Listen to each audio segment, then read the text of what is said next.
오늘 하나님 주시는 말씀은 시편 19편 12절 말씀입니다. 시편 19편 12절 말씀을 함께 읽어보도록 하겠습니다.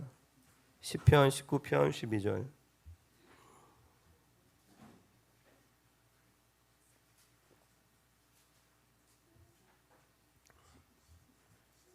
시편 19편 12절. 19편 12절 함께 읽어보도록 하겠습니다. 시작. 자기 허물을 능히 깨달을 자 누구리요? 나를 숨은 허물에서 벗어나게 하소서. 아멘. 용서를 넘어 회복으로라는 제목으로 하나님의 말씀을 전하도록 하겠습니다. 제가 주보에 또 성경 구절을 적어놨는데 또 주보를 참고하시면서 함께 보도록 하겠습니다. 이 베드로전서 1장 23절을 제가 읽어드리면 너희가 거듭난 것은 썩어질 씨로 된 것이 아니요 썩지 아니할 씨로 된 것이니 살아있고 항상 있는 하나님의 말씀으로 되었느니라. 할렐루야. 세상에는 수많은 책이 있습니다. 저희가 읽는 성경책보다 더 재미있고 감동적이고 더 나의 실생활에 유용하게 느껴지는 책들도 많이 있습니다. 여러분들도 어린 시절에 감명 깊게 읽었던 소설이나 그런 책들이 있으실 것이라고 생각을 합니다. 그리고 삶의 깊은 깨달음을 주는 유명한 그런 철학 책들도 우리 주변에 많이 있습니다. 그런데 우리에게 생명을 주는 책은 오직 성경밖에 없는 줄로 믿습니다. 요한복음 1장 1절에 태초에 말씀이 계시니라 이 말씀이 하나님과 함께 계셨으니 이 말씀은 곧 하나님이시니라. 할렐루야. 우리에게 영생을 주는 책은 오직 성경밖에 없습니다. 이 말씀이 곧 하나님이시기 때문입니다. 어린아이들이 부르는 찬양 중에 이런 찬양이 있습니다. 예수님이 말씀하시니 죽은 나사로가 살아났다네. 찬양 다 아시죠? 어릴 때 주일학교에서 불렀던 찬양인데 말씀에 보면 예수님께서 나사로야 나오라 부르시니 죽은 자가 수족을 배로 동인 채로 나오는데 라고 기록되어져 있습니다. 예수님께서 나오라라고 말씀하셨을 때 그 말씀이 죽은 나사로를 살게 한 것입니다. 우리를 살게 하는 것은 오직 하나님의 말씀인 줄로 믿습니다. 할렐루야. 날마다 이 생명의 양식인 하나님의 말씀을 가까이 하시는 저와 여러분들이 되시기를 주님의 이름으로 부탁드립니다. 그리고 이어서 골로새서 1장 13절 14절을 제가 읽어드리면 그가 우리를 흑암의 권세에서 건져내사 그의 사랑의 아들의 나라로 옮기셨으니 그 아들 안에서 우리가 속량 곧 죄사함을 얻었도다. 우리는 어두움에서 건짐을 받아서 구원받은 우리들은 어두움에서 건짐을 받았다. 흑암의 권세에서 건져내 주셨다라고 기록되어져 있습니다. 그래서 그의 사랑의 아들의 나라로 옮겨졌습니다. 우리가 지금 속해 있는 하나님의 품은 어둠이 아니라 밝은 빛의 나라인 줄로 믿습니다. 그런데 여전히 우리 안에는 어두운 부분들이 존재합니다. 그리고 여전히 우리가 새 생명을 얻었지만 빛의 자녀가 되었지만 여전히 내 안에 어둠이 있고 내 안에 묶여져 있는 부분이 있다는 것입니다. 그래서 우리가 그로 인하여서 생명을 얻긴 하였지만 여전히 나의 삶에서 누군가와 갈등하기도 하고 우리가 삶에서 실패할 때도 있다는 것입니다. 저는 이제 20살이 넘어서 신앙생활을 처음 하게 됐는데 하나님의 은혜로 이제 교회로 인도함을 받고 이제 복음을 듣고 거듭났는데 그 이후로 이제 주님을 위해서 살고 싶은 마음이 생기잖아요. 은혜 받았으니까. 그런데 제 성격이 이제 부끄러움을 굉장히 많이 타는 성격입니다. 지금 앞에 나와서 이렇게 찬양 부르고 설교하고 하는 것이 정말로 상상도 지금도 그렇게 지금도 이제 부끄러워 보일 수도 있겠지만 예전에는 정말 부끄러움이 많아서 특히 초등학생 때는 수업 시간에 발표를 한 번도 안 했던 것 같아요. 손을 들고 발표를 안 해서 선생님이 이제 지목해서 이렇게 시키거나 하지 않으면은 앞에 나오는 거는 더더욱이나 두려움이 많았고 그렇게 사람들 앞에 서는 것이 매우 곤욕스러웠습니다. 그리고 저보다 좀 나이가 많은 특히 어른들 앞에서 말을 잘 못했어요. 굉장히 경직되고 굉장히 두렵고 그러한 성격으로 인해서 뭔가 교사를 하려고 이제 예수님을 믿고 은혜 받고 교사도 하려고 그러고 그리고 당시 이제 음악을 전공하고 있어서 막 성가대도 하고 찬양 인도도 하고 싶은데 너무 부끄러워서 못 하겠는 거예요. 마음은 주님 위해서 뭔가 섬기고 싶고 내 삶을 헌신하고 싶은데 내 안에 이제 그러한 연약함들, 내 안에 부끄러움 때문에 뭔가 앞에 나서지 못해서 굉장히 이제 고민했던 그런 기억이 나더라고요. 이렇게 생각할 수 있습니다. 아, 성격이 뭐 그런 거를 뭐 어떻게 성격인데 어때서라고 생각할 수 있지만 우리가 성향은 바뀌지 않아도 성격은 변화가 되는 것입니다. 할렐루야. 이 신앙생활이라는 것은 우리의 옛 성품, 우리의 거듭나기 이전의 옛 성품을 그리스도의 성품으로 날마다 변화시켜 가는 것이 그게 바로 신앙생활인 것입니다. 우리가 아직 성화되지 않은, 변화되지 않은 우리의 옛 성품으로 인하여서 우리가 하나님의 뜻에 순종하는 것이 어려울 수 있다는 것입니다. 우리가 변화되지 않은 과거의 내 옛 성품으로 인하여서 믿음의 삶을 사는 것에 걸림이 될 수 있다는 것입니다. 내가 은혜 받고 주님을 따르려고 마음을 먹었는데 삶이 앞으로 나아가지지 않는 것이에요. 내가 주님께 헌신하고 싶은데, 내가 주님을 기쁘시게 해드리고 싶은데, 내가 믿음으로 승리하고 싶은데 그렇게 삶이 안 되는 것입니다. 막 품어지지 않는 사람이 있고 내 연약함 때문에 자꾸 쓰러지고 포기하고 넘어지게 되고, 그리고 내 안에 이기심을 버리기 힘들고 여러 가지 난간이 찾아왔을 때 그냥 주저앉아 버리게 되는 것이에요. 그런 경험 있지 않습니까? 내가 주님께 뭔가 헌신하려고, 순종하려고, 주님을 위해서 섬기려고 결단하였는데 크고 작은 어려움 때문에 다시 포기하고 주저앉기를 우리가 반복하며 살아간다는 것입니다. 이 죽음에서 살아난 나사로도 죽음에서 살아났지만 어떤 상태였어요? 헝겊으로 몸이 감겨져 있었습니다. 생명을 얻었지만 자유로운 몸이 아니라 묶여있는 상태였다는 것입니다. 그래서 예수님께서 그를 그 묶임에서 풀어주시고 다니게 하셨습니다. 할렐루야.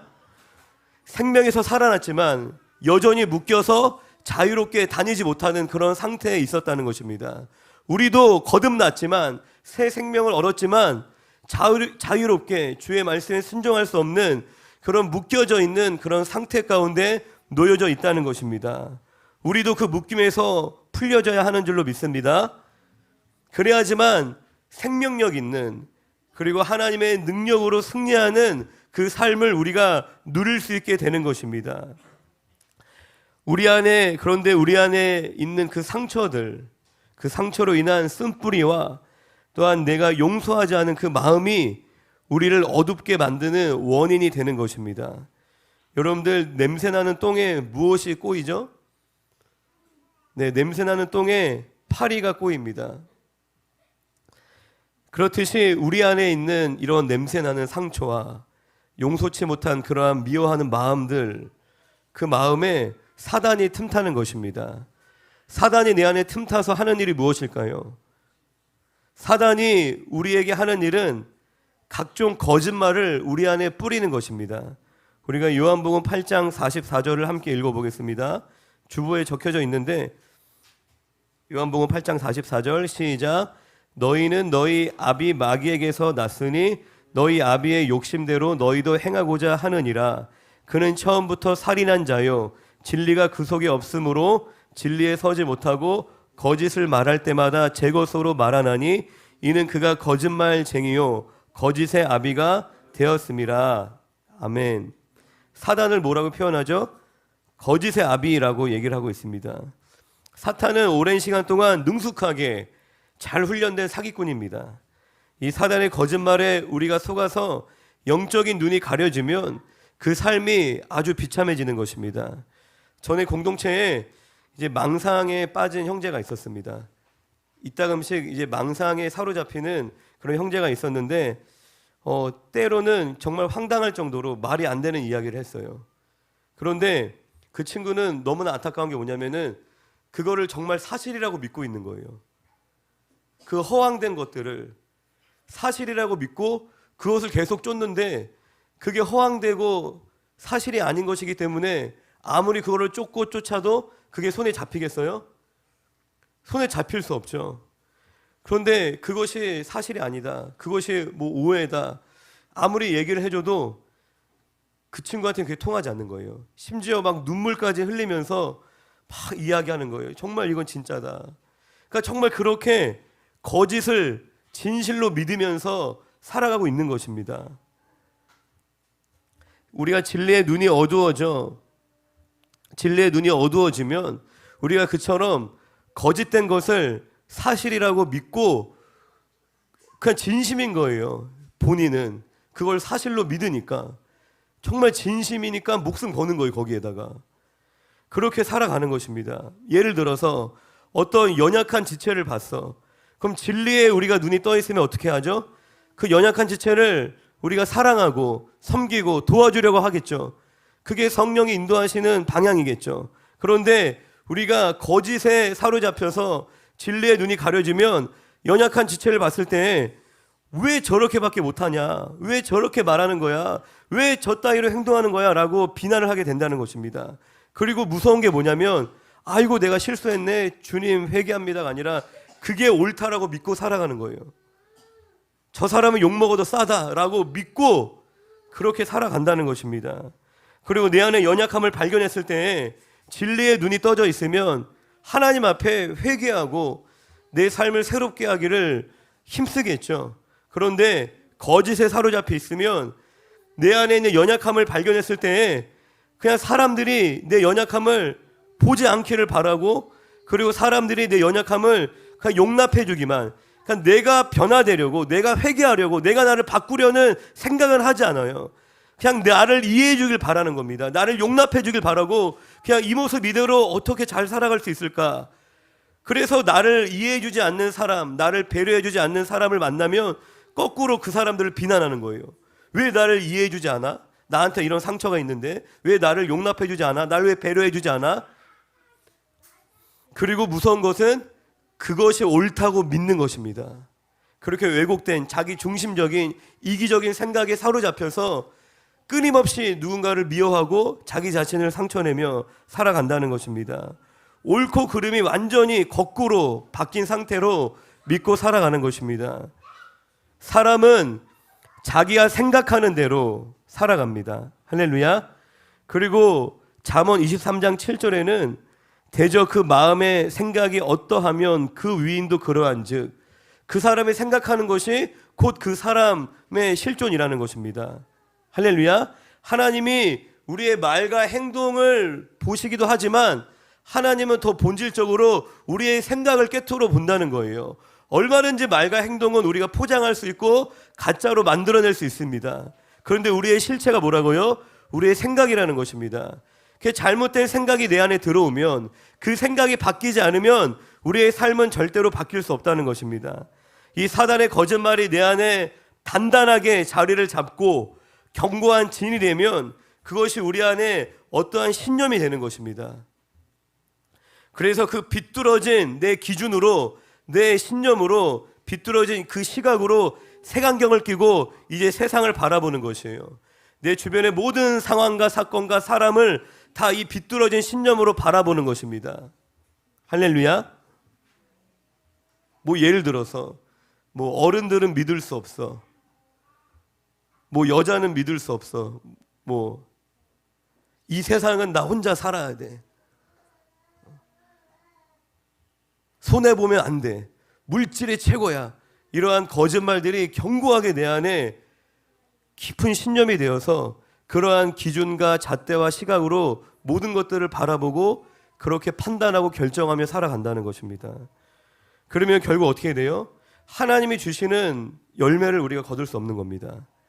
우리 안에 의심이 생기고 불신앙을 갖게 되고 두려움이 쌓이고 염려에 사로잡히고 죄에 넘어지게 되는 삶을 살아갈 수밖에 없게 된다는 것입니다. 우리가 거듭났음에서 삶에서 승리하지 못하고 실패하는 이유가 바로 여기에 있는 것입니다. 결국 우리의 싸움은 혈과 육의 싸움이 아니라 영적인 싸움인 것이죠. 그리고 이 영적인 싸움은 어디서 시작돼요? 우리 생각에서, 우리 마음 안에서 시작되는 것입니다.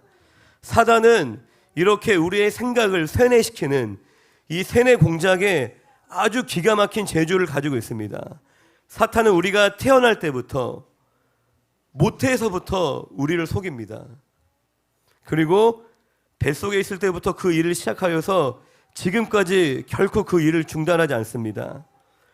우리가 어린 시절에 받은 그 상처와 아픔들을 이용해서 우리 안에 자신의 거짓말을 심어 놓는 것입니다. 예를 들어서 어린 시절 받았던 어떤 육체적인 학대를 통해서 거짓말을 심어 놓는 거예요. 그리고 어린 시절 받았던 어떤 성적인 학대를 통해서 우리 안에 거짓말을 심어 놓는 겁니다. 그리고 어린 시절 부모님의 무관심과 그리고 방치, 그리고 심한 학대와 욕설 같은 과거의 부정적인 경험들을 통해서 그 틈을 통해 마귀는 거짓말을 쏟아 놓는 거예요. 너는 사랑받을 자격이 없어. 넌 죽어야 돼.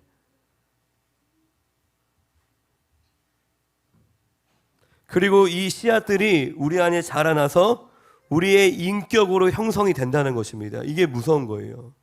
그러니까 과거의 상처, 아픔 그걸로 끝나는 것이 아니라 그것이 지금 현재 나의 삶에까지 영향을 미치고 지금의 나의 삶을 형성하고 있다는 것입니다. 이 사탄의 거짓말의 이 목적은 우리의 자아상을 파괴시키는 거예요. 나는 사랑받을 자격이 없다라고 믿으며 살게 하는 것입니다. 나는 못난 사람이다. 나는 아무것도 할 수 없다라고 단단하게 믿게 만드는 것입니다. 이렇게 자아상이 파괴가 되면 결국 우리는 사랑받을 수 없고 사랑할 수도 없는 그런 상태에 놓이게 되는 것입니다. 앞에 보세요. 앞에 봐. 똑바로 앉아요. 똑바로 앉아. 몸을 삐딱하게 앉지 말고 앞에 보고 앉으세요. 그렇게 자아상이 파괴가 되면 누군가가 사랑을 해줘도 그 터진 웅덩이와 같은 공허한 마음은 채워지지 않습니다. 한번 그 거짓말로 인하여서 내 자아상이 파괴가 되면 계속 자신의 마음을 채우기 위해서 사람도 찾고 자신의 마음을 채우기 위해서 쾌락도 찾지만 채워질까요? 채워지지 않습니다. 명예, 성공, 물질, 쾌락 아무리 찾아도 그걸로 인하여 마음이 채워지지 않기 때문에 중독으로 이어지는 것이죠. 더한 자극, 더 강력한 자극이 필요한 것입니다. 이 수가성에서 만난 예수님께서 수가성에서 만난 사마리아 여인도 남자를 만나서 자신의 공허함을 채우려 하였죠. 5명의 남자를 만났습니다. 하지만 그 마음이 채워질까요? 채워지지 않습니다. 그래서 예수님께서 요한복음 4장 13절에서 이 물을 마시는 자마다 다시 목마르려니와 이 세상이 주는 물, 너가 너의 마음을 채우기 위해서 시도했던 그 모든 것들, 성공, 명예, 물질, 음란함, 모든 죄악들 아무리 마셔도 다시 목마르다. 그런데 내가 주는 물을 마시는 자는 영원히 목마르지 아니하리니 내가 주는 물은 그 속에서 영생하도록 솟아나는 샘물이 되리라. 할렐루야. 하나님이 주시는 사랑과 은혜는 우리를 영원히 목마르지 않게 우리를 온전하게 만족시키는 그러한 참된 사랑인 줄로 믿습니다. 그렇게 터진 웅덩이와 같이 채워지지 않는 그 공허한 마음을 가지고 있기 때문에 누군가를 사랑할 수도 이제 없는 것입니다. 간혹가다 나타나는 이타적인 모습이 있을 수 있죠. 하지만 결국 그것도 내 마음을 채우기 위한 그런 행동에 불과한 것입니다. 그래서 결정적으로는 어떻게 되죠? 사람의 사랑을 받아 누리지 못하는 것으로 시작하여서 결국에는 마귀의 목적은 하나님의 사랑을 받아들이지 못하게 하는 것입니다. 하나님과의 친밀함을 누리지 못하게 하는 것입니다. 하나님께 온전히 마음을 열지 못하게 하는 것입니다. 하나님에 대해서 불신하게 하고 의심하게 하고 하나님이 사랑해 주셔도 뭔가 그 사랑을 내 것으로 취하여 누릴 수 없는 그러한 고아와 같은 상태에 우리를 묶어버리는 것입니다. 하나님이 처음 창조하신 그 아름답고 존귀한 나로서 살아가지 못하게 하는 것입니다. 이 사단의 거짓말의 힘에 대해서 좀 더 살펴보면 거듭 말씀드리지만 사단의 전략은 속이는 것입니다. 우리가 그걸 잘 알아야 됩니다. 어떤 말과 생각을 통하여서 우리 안에 역사하기 때문에 우리가 하나님 앞에서 우리의 생각을 자꾸 돌이켜 봐야 됩니다. 지금 내가 하고 있는 생각이 이게 하나님으로부터 온 생각인지 이게 하나님 기뻐하시는 생각인지 어떠한 우리 사고는 사고 방식이라고 그러죠. 패턴입니다. 내가 깊이 생각하지 않고 자연스럽게 일어나는 생각들이 있다는 거예요. 마귀가 이미 우리 안에 만들어 놓은 견고한 진, 자신의 거짓말로 인하여서 그냥 습관적으로 일어나는 생각들이 있다는 것입니다. 똑같은 상황을 보고도 모든 사람이 다 다른 생각을 하는 거예요. 칭찬을 해줘도 감사합니다. 나 오늘 칭찬받아서 행복해가 아니라 칭찬해줘도 뭐야? 뭐 나한테 뭐 바라는 거 있나? 뭐야? 조롱하는 건가?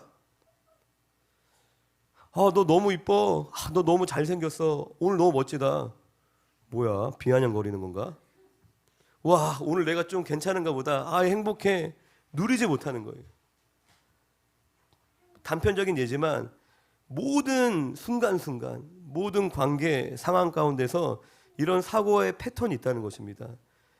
그냥 주구장창 부정적으로 안 될 것 같아. 조금 어려움이 생겼을 때 그봐 난 안 될 것 같아.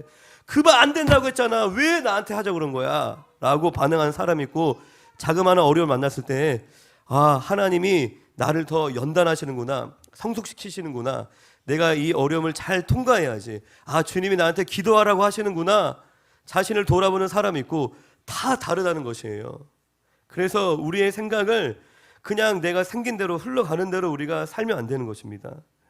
이 마귀의 전략, 우리에게 거짓말하고 속이는 것은 창세로부터 변한 적이 없습니다. 그리고 우리의 마음에 있는 이 죄와 상처에 이 거짓의 씨앗을 사실처럼 심어 놓았다라고 말씀을 드렸습니다.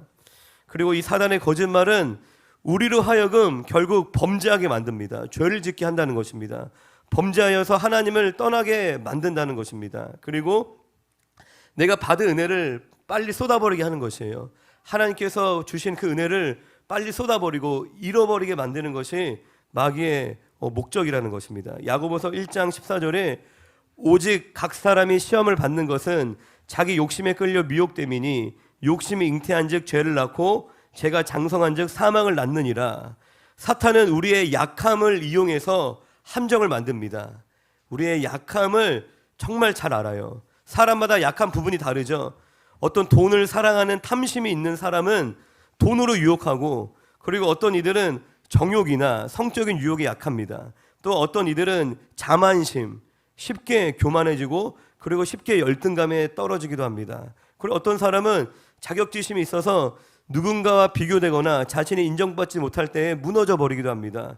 사탄은 우리를 공격할 때에 어떤 미끼를 사용해야 될지 너무나 잘 알고 있어요. 왜요? 오랜 시간 동안 우리를 지켜봤잖아요. 오랜 세월 동안 우리를 지켜봤고 우리를 망가뜨려 왔기 때문에 이 사람이 무엇에 약하고 무엇에 반응하는지를 누구보다 잘 알고 있다는 것입니다. 그래서 우리가 사단이 우리에게 던진 미끼를 무는 순간에 그 거짓의 씨가 우리 마음 안에 뿌리를 내리게 되는 것입니다.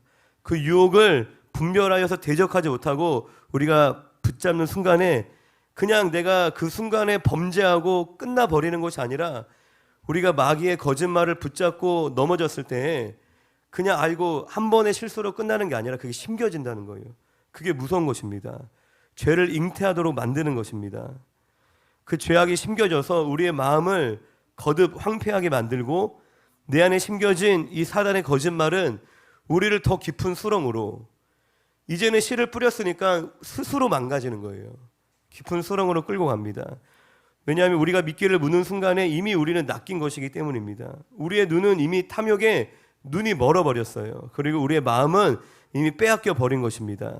그래서 사탄은 우리를 조종하여서 점점 더 깊은 사망으로 우리를 이끌어 가려고 합니다. 그렇기 때문에 우리는 반드시 그것과 싸워야 됩니다. 할렐루야. 그렇지 않으면 우리는 이미 죄의 권세 아래에서 해방은 되었죠. 우리가 과거에는 싸울 수도 없는 상태였어요. 하지만 우리는 이제 죄의 권세 아래에서 해방되었지만 죄의 노예와 같은 그 무능력 삶을 살아가게 될 수도 있다는 것입니다. 우리가 분명히 살았지만 살아있으나 죽은 자와 같이 아무런 생명력이 없는, 하나님께 쓰임받지 못하는 그러한 삶을 우리가 살아갈 수도 있다는 것입니다. 왜 내가 자꾸 이렇게 지치고 내가 작은 일에 피곤하고 내 심신이 약해지는지 그 원인을 우리는 알지 못하는 것이에요. 적이 있는데 우리가 싸우지 않으면 어떻게 되는 거예요? 계속 우리는 그냥 얻어 터지기만 하는 겁니다.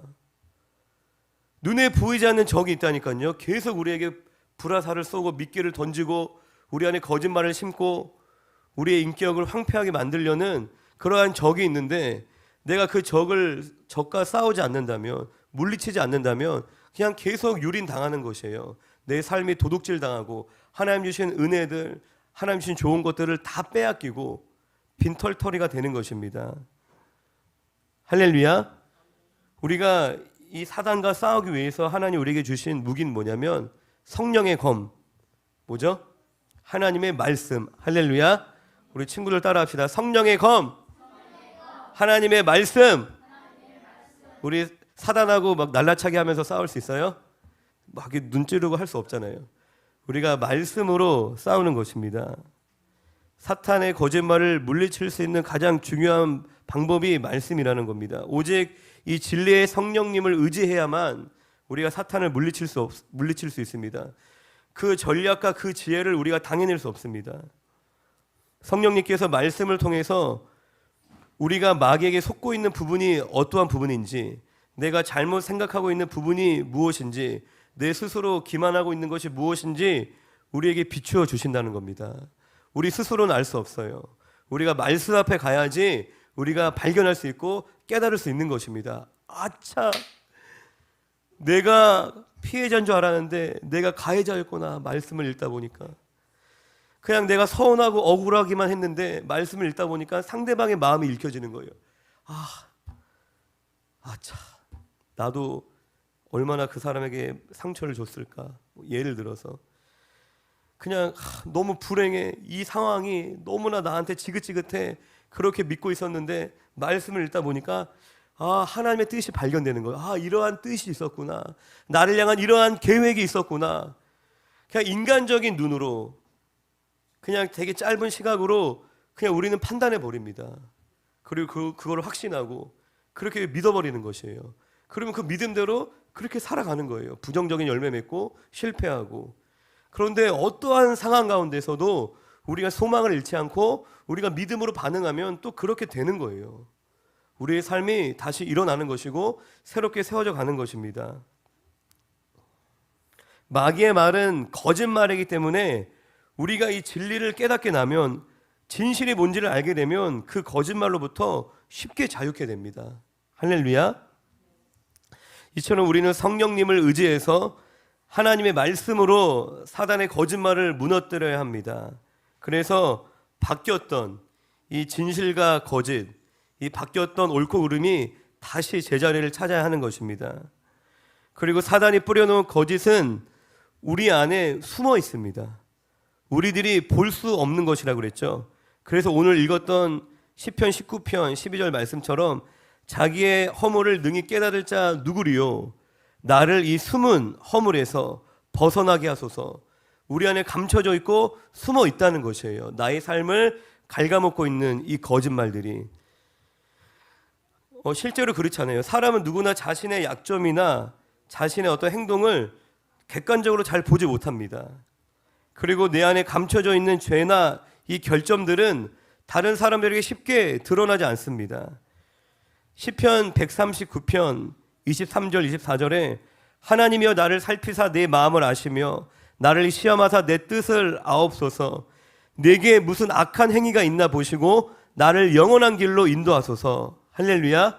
그래서 우리가 겸손하게 철저하게 하나님을 의지해야 하는 것입니다. 그렇게 하나님의 말씀 앞에 나아가 우리 자신을 다 내려놓고 주님의 뜻을 구할 때에 하나님께서 우리 안에 감춰져 있는, 우리 안에 보이지 않는 그 허물까지 다 밝히 보여주시는 은혜를 허락하시는 줄로 믿습니다. 그래서 우리가 말씀으로 승리하기 위해선 이 말씀의 씨앗을 우리 안에 성실하게 심어야 합니다. 할렐루야. 자판기에 500원 넣고 음료수 튀어나오듯이 신앙생활이 그런 게 아닙니다. 농사로 비유하셨잖아요. 어제 씨를 심었다고 오늘 갔는데 뭐야 열매 없잖아. 다 거짓말이야, 사기야. 그런 바보가 세상에 어디 있어요. 씨를 심었으면 어떻게 해요? 물도 주고 햇볕도 쬐주고 거름도 주면서 기다려야 되는 거죠. 그리고 잡초가 나면 뽑아주고, 내가 오늘 말씀을 심었다고, 내가 오늘 기도했다고, 내가 오늘 순종했다고, 내가 오늘 결단했다고 내 삶이 내일 급진적으로 바뀝니까? 그렇게 바꿀 수 있는 것도 있겠죠. 하지만 그렇지 않습니다. 우리가 본질적으로 변화되는 것은 점진적으로 우리가 바뀌는 것입니다. 그래서 성실한 게 굉장히 중요한 겁니다. 할렐루야. 반짝반짝 뭔가를 마음 부어줘서 열심히 하는 것도 은혜지만 성실하게 내가 좋으나 싫으나 내가 충만하나 충만하지 않나, 할렐루야, 비가 오나 눈이 오나, 오늘은 기분 좋으니까 열심히 기도하고 그 다음 주는 오늘 내가 피곤해, 기분 안 좋아, 교회 안 가고 예배 안 드리고, 하나님과 약속했던 오늘은 기분 좋아, 말씀 오늘은 2장 읽고, 그 다음 날은 오늘은 말씀 볼 기분이 아니야. 그것이 아니라 그냥 성실하게 묵묵하게 하나님의 말씀을 우리 안에 뿌려야 됩니다. 할렐루야. 우리의 상황은 급변하지만, 계속 변동되지만, 우리가 하나님 앞에 반응하는 우리의 경건의 삶은 항상 일관성이 있어야 되는 것입니다. 그러면 반드시 풍성한 열매로 하나님께서 우리에게 화답을 해주십니다.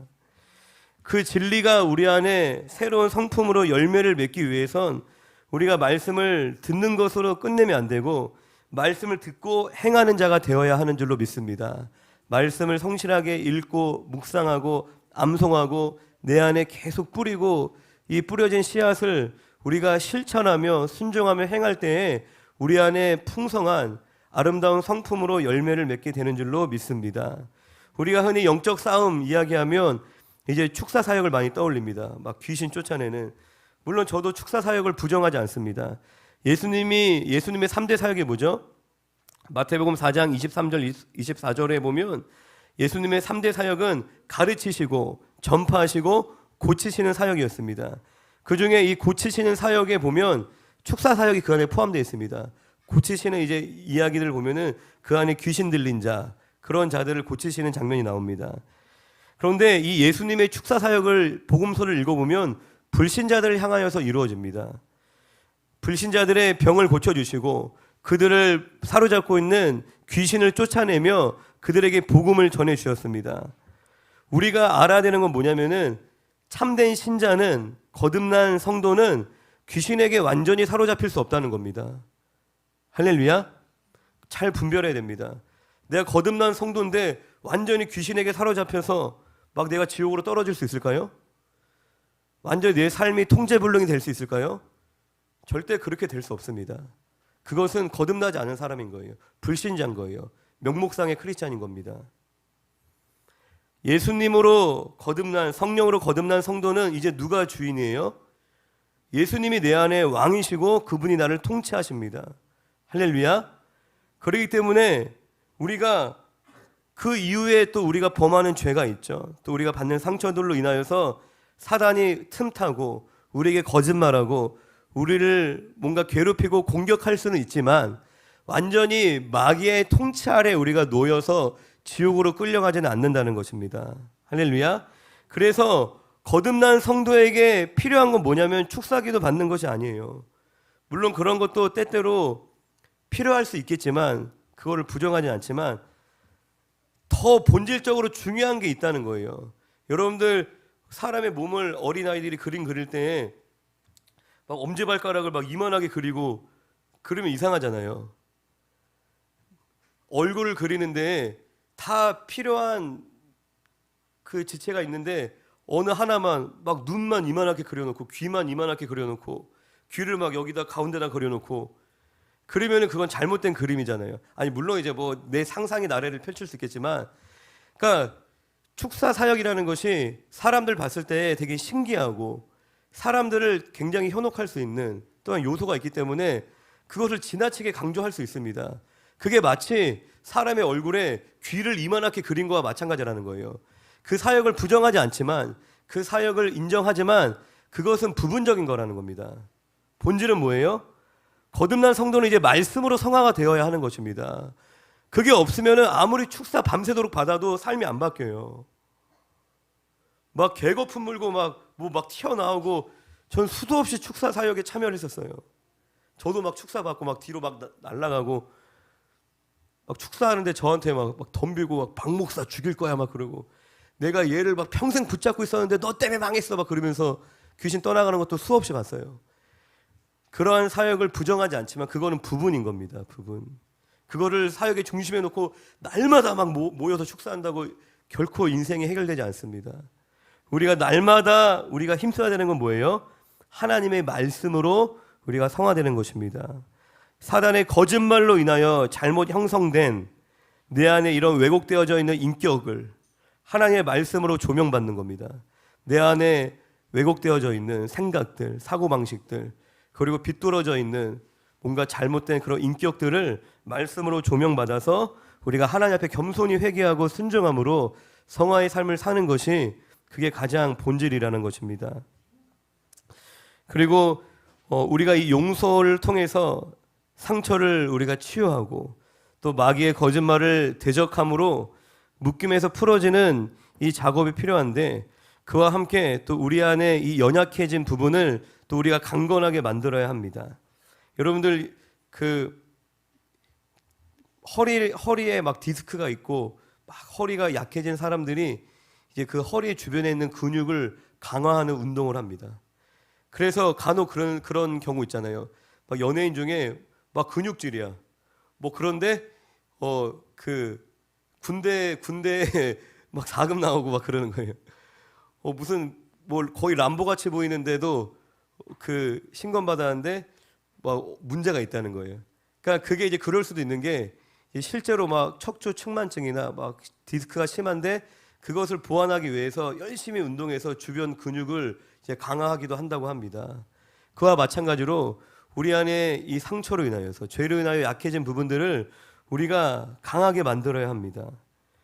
안 그러면 우리가 연약한 채로 우리가 주님과 동행하며 주님의 일을 감당하는 것이 굉장히 어렵습니다. 예를 들어서 작은 말 한마디에 내가 계속 상처받아.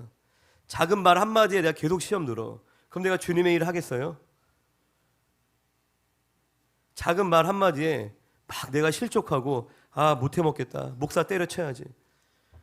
어떤 성도가 예를 들어서 막 지나가는데 나한테 막 인사를 안 했어. 와, 나를 목사로 인정하지 않나 보다. 나를 싫어하나 보다. 나를 무시하나 봐. 그것 때문에 제가 집에 가서 막 울어. 막. 그러면 목회하겠냐고요. 어떤 직장 생활을 하든 학교에서든 그냥 말 한마디에 내가 막 상처받고 막 기분 나빠. 그러면은 온전하게 뭔가를 성실히 감당하기가 참 어렵습니다. 그래서 하나님은 우리의 연약한 부분을 강건하게 만들어주기를 원하십니다. 그것을 뭐라고 표현하냐면 연단이라고 표현을 합니다. 로마서 5장 3절에서 5절 말씀을 제가 읽어드리면 같이 한번 읽어보겠습니다. 주보에 적혀져 있는데 로마서 5장 3절에서 5절입니다. 시작. 다만 이뿐 아니라 우리가 환난 중에도 즐거워하나니 이는 환난은 인내를, 인내는 연단을, 연단은 소망을 이루는 줄 알미로다.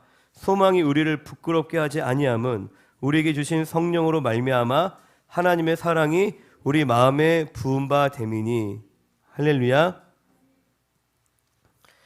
물론 이제 나에게 막 거칠게 막 비난하며 이야기한 사람의 책임도 있죠. 그 사람의 언행도 성화되어야 하겠지만 작은 말에 거듭 상처받고 예민한 나의 이 연약한 마음도 연단받아야 한다는 것입니다. 여러분들 화상 입어보셨나요? 화상을 입으면은 우리 현정이 전에 화상 입었죠. 라면 국물 여기 해갖고. 그러면은 거기 바람 후 불어도 진짜 아파요. 물 한 방울만 떨어져도 아픕니다. 멀쩡한 살은 막 때린다고 막 크게 아파요? 막 시원하네 때리니까. 때린다고 막 그렇게 고통스럽지 않잖아요. 그런데 내가 여기 화상을 입었어. 그러면 막 때리면 얼마나 아프겠어요. 바람은 후 불어도 따가운데 내 마음이 그렇게 연약해져 있으면 그냥 작은 말 한마디에 그냥 기분 나쁜 겁니다. 상처받는 거예요. 그런데 그거에 대한 원인과 책임을 계속 상대방에게 찾아. 너가 그렇게 말해서, 너가 그렇게 날 쳐다봐서, 너가 그렇게 행동해서 내가 기분 나쁘잖아, 내가 상처받잖아, 내가 불쾌하잖아 라고만 계속 생각한다면 그 삶이 성장할 수 있겠어요? 하나님의 부르심 따라 믿음으로 승리하며 나아갈 수 있겠냐고요. 그러기 어렵다는 것입니다. 할렐루야. 물론 말하는 사람도 성화되어야겠죠. 그건 그 사람의 몫인 거예요. 그 사람을 위해서 기도하면 돼요. 하나님, 저분의 입술이 더 아름다운 입술 될 수 있도록 도와주세요 라고 기도하고, 나는 뭘 생각해야 돼? 왜 내가 저 말에 상처받았지? 왜 내가 저 말에 이렇게 기분이 나쁘지? 아, 왜 내가 저 말에 이렇게 내가 불쾌하지? 나를 돌아봐야 되는 거예요. 그 사람의 주댕이를 가지고 계속 막 공격하는 것이 아니라 나는 왜 저런 말 한마디를 그냥 넘기지 못하지?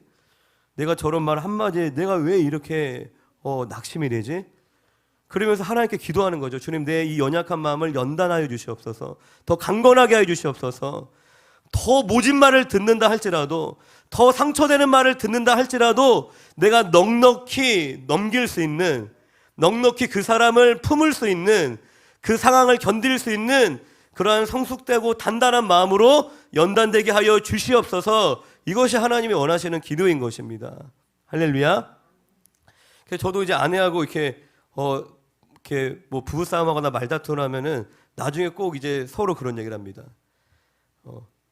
그러니까 네 말이 문제인지 내 마음이 문제인지 그런 얘기를 같이 하는 거예요. 그러면은 근데 이게 일방적인 건 세상에 없어요. 하나님 나라에서. 왜요? 하나님의 최고의 법이 뭐예요? 사랑이잖아요. 내 기준에서는 네가 잘못이야. 내 기준에서는 네가 잘못이야. 우리가 그렇게 판단할 수 있지만 하나님의 기준 앞에서는 다 모든 사람에게 책임이 있는 겁니다. 이 사람이 원수라도 나한테 원수같이 행동했어. 막 내 거를 강탈해 갔어. 나를 뒤에서 뒤통수 쳤어. 나를 배신했어. 나에게 모욕적인 말을 했어. 원수잖아. 그래도 이 원수를 사랑하지 않은 책임이 내에게 없을까요? 하나님의 그 책임 나한테 묻지 않을까요? 그 원수를 사랑하고자 기도하지 않고 사랑할 수 있도록 주님 도와주세요. 하나님의 말씀 앞에 반응하지 않은 나에게도 책임이 있다는 것입니다. 피해를 준 사람이나 피해를 받은 사람이나 하나님 앞에 모두가 다 책임이 있다는 것이에요. 하나님의 최고의 법, 그 사랑 앞에. 할렐루야. 그래서 일방적으로 내가 억울하고 일방적으로 저 사람만 믿고 그런 건 하나님 나라에 없는 거예요. 어떠한 상황 가운데서도 우리가 하나님 앞에 나를 돌아보는 겁니다. 내가 어떻게 하면 더 사랑할 수 있을까? 왼뺨을 후려쳤는데 다음에는 오른뺨 돌려대줘야지. 나한테 안 좋은 얘기를 했는데 내가 맞받아쳤어. 그래서 뭐 어쩌라고. 그게 끝이 아닌 거예요. 다시 말씀 앞에 서면 주님 죄송합니다. 제가 맞받아쳤네요. 나한테 모진 말을 했는데 내가 같이 싸웠네요. 주님 다음에는 그렇게 안 하겠습니다. 다음에 나한테 모진 말 하면 죄송합니다. 죄송합니다. 할렐루야. 한 번만 더 해주시겠어요? 뭐 이거는 이제 싸우자는 거고. 어떻게 하면 내가 더 사랑할 수 있을까? 그 길이 있다는 거예요. 하나님은 연약한 우리의 마음을 우리가 방금 읽었던 로마서 5장 말씀처럼 환난을 통하여서 또한 인내를 통해서 우리를 강건하게 하시는 줄로 믿습니다. 마치 철을 단단하게 만들기 위해서 뜨거운 불 속에 넣는 것과 같습니다. 그렇게 연단을 받은 철은 약한 곳이 발견할 수 없을 만큼 강력한 철이 되는 것입니다. 그 사람은 어디로 찔러도 그냥 끄떡없는 거예요. 재정으로 찔러도 무슨 말을 하든지 간에 그냥 끄떡없는 거예요. 연단받았기 때문에. 하나님은 우리에게 그러한 삶을 허락해 선물해 주시길 원하는 거예요. 당신의 자녀가 그냥 나약하여 항상 질질 짜는 자녀가 아니라 당신의 자녀가 정말 담대하고 강건한 자녀로서 승리하는 삶을 살기를 하나님 아버지께서 원하신다는 것입니다. 만약 여러분들의 삶이 어떤 불꽃 같은 시험에 놓여 있다면 그 안에서 내 연약한 부분이 드러날 때 하나님께서 나를 치유하고 계시는구나. 그렇게 믿으시길 바랍니다. 이따가 목사님 따로 보자. 알겠죠? 바로 앉으세요. 삐딱하게 앉지 말고 손 물어뜯지 말고. 할렐루야. 사랑하고 축복합니다.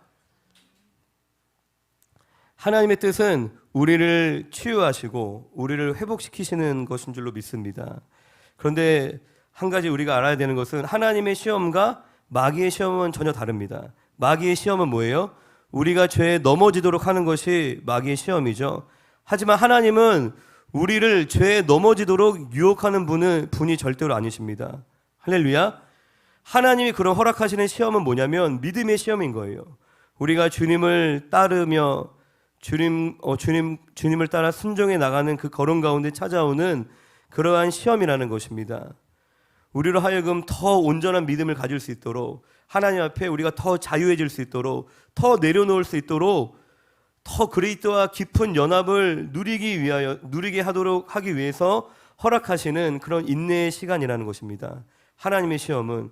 그러니까 내가 육신을 따라 살면서 당하는 시험, 내가 내 마음대로 내 정욕을 따라 살면서 죄 짓고 내가 사고치고 어려움 겪는 것은 하나님이 주시는 시험이에요? 아니라는 것이에요. 그것은 내 정욕을 따라 받는 그런 시험인 것입니다. 할렐루야. 말씀을 정리하겠습니다. 죽은 나사로가 살아났지만 그 나사로는 묶여 있었습니다. 자유하지 못했습니다. 그 안에 있는 여러 가지 상처들, 그리고 연약함들, 그리고 마귀가 심어놓은 거짓말들, 마귀의 거짓말로 만들어진 여러 가지 왜곡된 인격, 옛 성품으로 말미암아 주님과 동행하는 삶을 살지 못하였다는 것입니다. 우리 또한 마찬가지입니다. 우리 안에 있는 우리를 하여금 승리하지 못하게 하는, 주님과 동행하는 삶을 가로막는 우리 안에 있는 그러한 모든 어두움들을 우리가 진리의 말씀 앞에 우리가 조명받고 우리가 하나님 앞에 우리의 삶을 더 아름답게 거룩하게 세워나가시는 우리 사랑하는 모든 믿음의 성도님들 되시기를 주님의 이름으로 축원드립니다.